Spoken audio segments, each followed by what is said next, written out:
Hi, everyone, and welcome to our first full episode of How the Wise One Grows.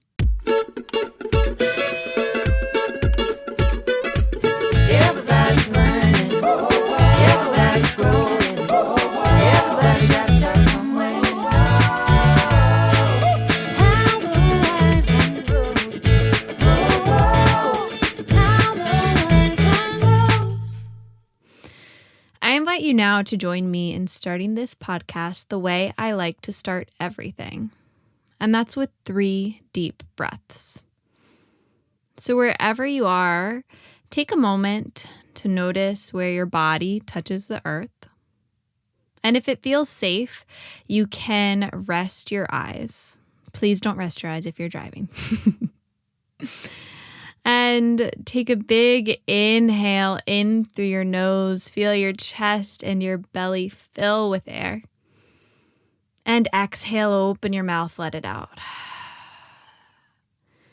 2 more like this. Inhale, the chest, the belly expand. Exhale, open your mouth, let it all out. 1 more big inhale. And exhale. And now you can slowly open your eyes as you return to this space around you. Thank you for doing that with me. I personally feel better now. That always helps me get started. So most of you listening right now likely already know me personally. But today I'm going to hold some space to introduce myself to those who might not know me yet and share why this podcast is moving through your ears right now. My name is Holly Zazier, and something that I have gotten really good at during the pandemic, like super secret cool skill here, is talking to myself.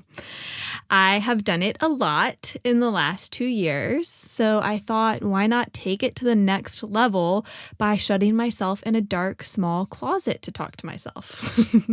Yes, that's where I am. I feel like I'm in a Harry Potter closet. I don't necessarily hate it.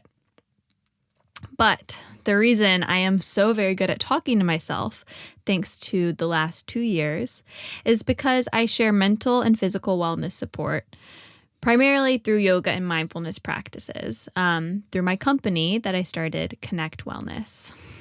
So I mostly sit in a room with cameras on me and talk to myself and teach, and I pretend that you're on the other end listening. And when I get to have actually people engage on the other end, it makes my day. So there are a lot of windy roads and lots of listening deep inside that got me here today. And I feel myself coming up around another bend. So I figured I would take you all with me this time as my road twists again. A brief background of me is that I am a Lebanese Mexican-American blend, still kind of figuring out all the parts of my heritage. And my forever favorite age was 7. It was the coolest. That was around the age when I refused to brush my hair. I played in the mud, and I wrote a really wise poem about a weeping willow tree. Hopefully I can find it and read it to you sometime. But that was honestly me in my truest state. And from about that age, but honestly earlier, I have experienced anxiety. There weren't really words for it at the time when I was growing up, at least that were used in my space. I just knew that my stomach hurt so bad all the time. I could barely finish a full meal, and anytime I went to a sleepover, my big sister Jada had to come, or I'd call home crying. So shout out to all my friends who let my sister come to all of our sleepovers. I barely made it through kindergarten because I would cry to come home every day. We went to doctors, they did all the tests, and we never had a clear answer. At the time, anxiety was never used as a word to describe it, but I do have one memory of a doctor asking me if I felt nervous. And it didn't make sense to me then, but I think that was my first little inkling of a mind-body connection. Eventually, I got the courage to make it through kindergarten and even a few sleepovers. And then we'll fast forward to college, where I ended up attending the University of Virginia, and I hated it so very much.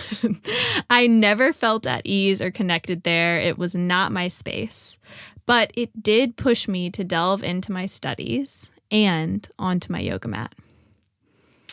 I got my yoga teacher training before my 4th year of college, and I've been teaching yoga ever since.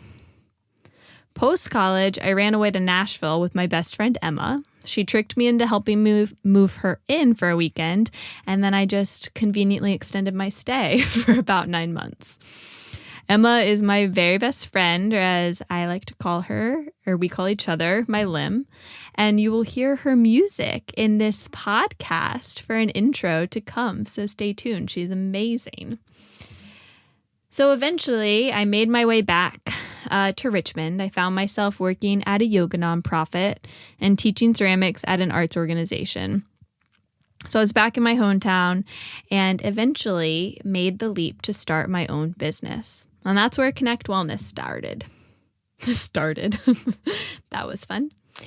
So I sit here in the dark, married to the person who endlessly tries to make me laugh and helps pull me out of my head, Will, and with the best little golden retriever girl in the world, Luna.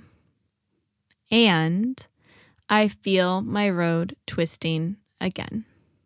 And it's scary. This leads me to where we are today and the origins of this podcast, based on a conversation with my therapist.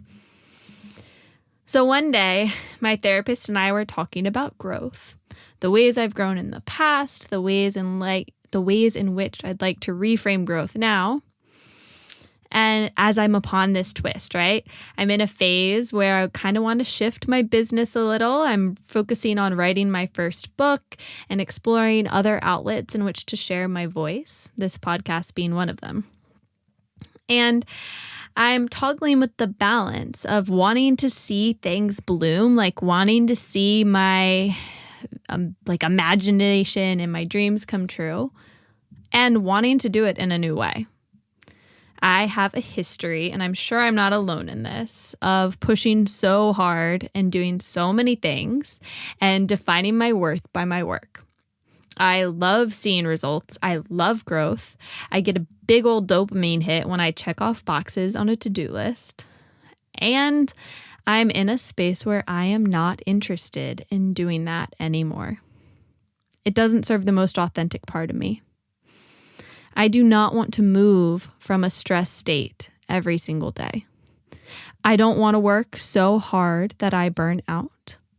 I don't want to tap out my nervous system and run on adrenaline till my resources are depleted.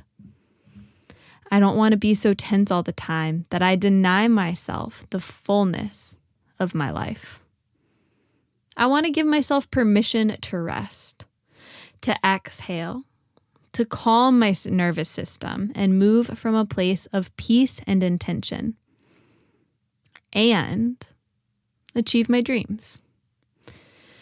So I am rambling on and on about this and these things to my therapist, and she just gently says, well, how would a wise one grow? Make some art around that. So I find myself here in the dark talking to myself today because my therapist told me to. It's made me think a lot, and I have explored a lot of art mediums around this. But I keep coming back to something that I really believe, which is that we all have a wise one inside of us. If we learn how to listen to it, we can foster it and grow in a way that honors the depth of our souls. How the Wise One grows is a space to learn, to listen, and to grow the wise one inside of you. And I'll be learning and growing right alongside. For me, right now, growing wisely looks like going to the soil, tending seeds, moving slowly, nurturing, establishing roots, and trusting, having faith that with time, the flowers will bloom, the right ones will, the ones that are the most authentic part of me. So I invite you to get to know the wise one inside of you and let it guide you. So I'll leave you with a poem from my upcoming book and a mindfulness practice that can give you some space to get to know your wise one too. So if you have a few moments, again, notice where your body touches the earth. Take a big breath in. And exhale, let it out. You can gently rest your eyes or soften your gaze at a point in front of you. And scan your body from head to toe. And just notice the sensations present for you here. There's no right or wrong. There's no good or bad. You're just getting familiar with and acknowledging what already is.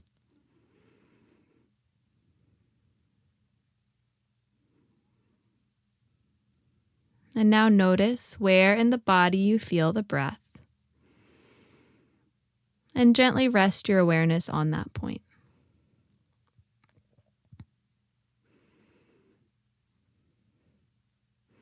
Life is not a test. Unclench your jaw. Take a deep breath. Choose to move from a place of rest. Inhale and exhale. So I'm going to leave you with a little practice that you can give a try, maybe right now, maybe tomorrow morning, whenever you get a chance. But I'd like you to write down a list of 5 things that you hate doing, that you have to do today. And then write 5 things that you love doing. And I want you to replace one of those things that you hate doing with one of the things that you love doing for 10 minutes today. And just soak it in, notice how it feels, and enjoy it. Little by little, we can start to bring more little sparkles of joy into our lives. So that is all for now. And until our next episode, where we'll have our first guest, which is so cool, let's just keep on taking it one breath at a time. Everybody's learning. Everybody's growing. Everybody's got to start somewhere. How the wise one grows. How the wise one grows. Thank you all for taking time to pause and listen to the wise one inside of you today.